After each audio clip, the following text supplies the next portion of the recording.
Elles sont pianistes, sœurs et attachées à leur terre natale du Sud-Ouest. Katia et Marielle Labec se produisent ensemble depuis 45 ans. Elles joueront à quatre mains en avril à la Philharmonie de Paris lors d'un week-end spécial. Elles y interpréteront notamment leur dernier album Amoria, dans lequel elles revisitent 5 siècles de musique basque avec un hommage à la langue traditionnelle, le skara, et une version inédite du boléro de Ravel. Chloé Thibault les a rencontrées. On va essayer de donner des concerts à 2 pianos ensemble. On va essayer d'avoir un répertoire de 2 pianos, 4 mains. C'est quand même merveilleux d'être 2 sœurs, de ne pas se séparer, de partir ensemble. Prendre son destin en main, en voilà une expression qui leur va bien.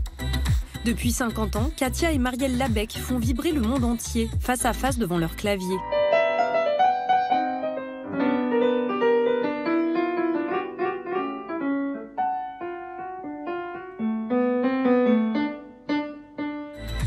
Les 2 sœurs originaires de Bayonne sont même devenues les pianistes fétiches de Madonna et de Tom York.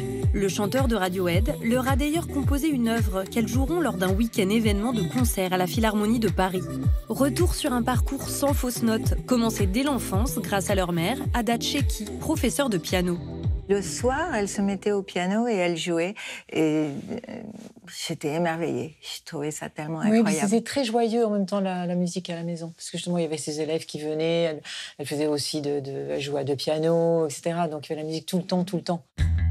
À l'âge de 16 et 18 ans, elles obtiennent chacune un premier prix au Conservatoire national supérieur de Paris. Mais elles décident de dire adieu au piano solo et se lancent en duo.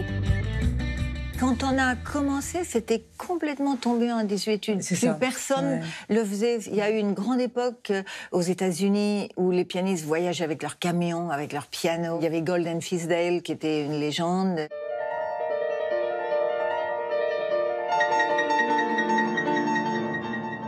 Les Kontarski. Les Kontarski. Alors, au moment où on a commencé, les Kontarski existaient toujours. Enfin, ils étaient un très très beau duo de piano en Allemagne. Mais il n'y en avait pas beaucoup. Autour de nous, il n'y en avait pas beaucoup. Katia et Marielle remettent le 2 pianos au goût du jour. À la ville comme à la scène, elles se complètent.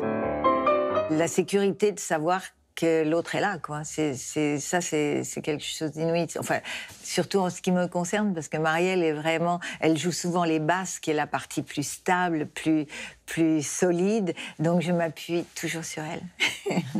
Oui, c'est très beau, en fait, comme sentiment. Dès leur début, elles dépoussièrent le répertoire du 4 mains en jouant des œuvres de musique contemporaine. Pierre Boulez, Georges Gershwin ou Olivier Messiaen. Elles enregistrent les Visions de l'Amen, leur premier disque notoire, sous la direction du compositeur.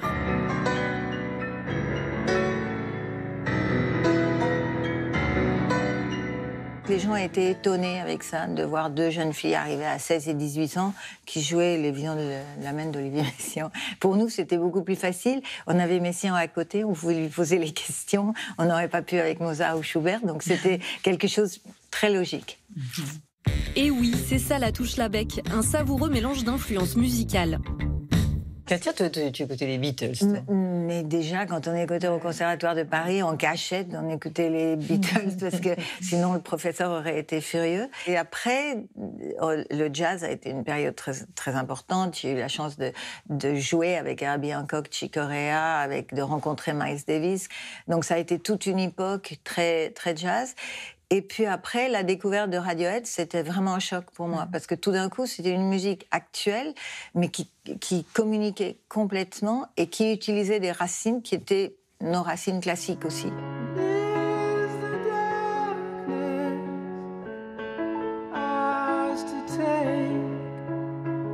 Pour nous, c'est un des plus grands musiciens qui soit aujourd'hui, qui dépasse tout style confondu. Il est juste vraiment unique.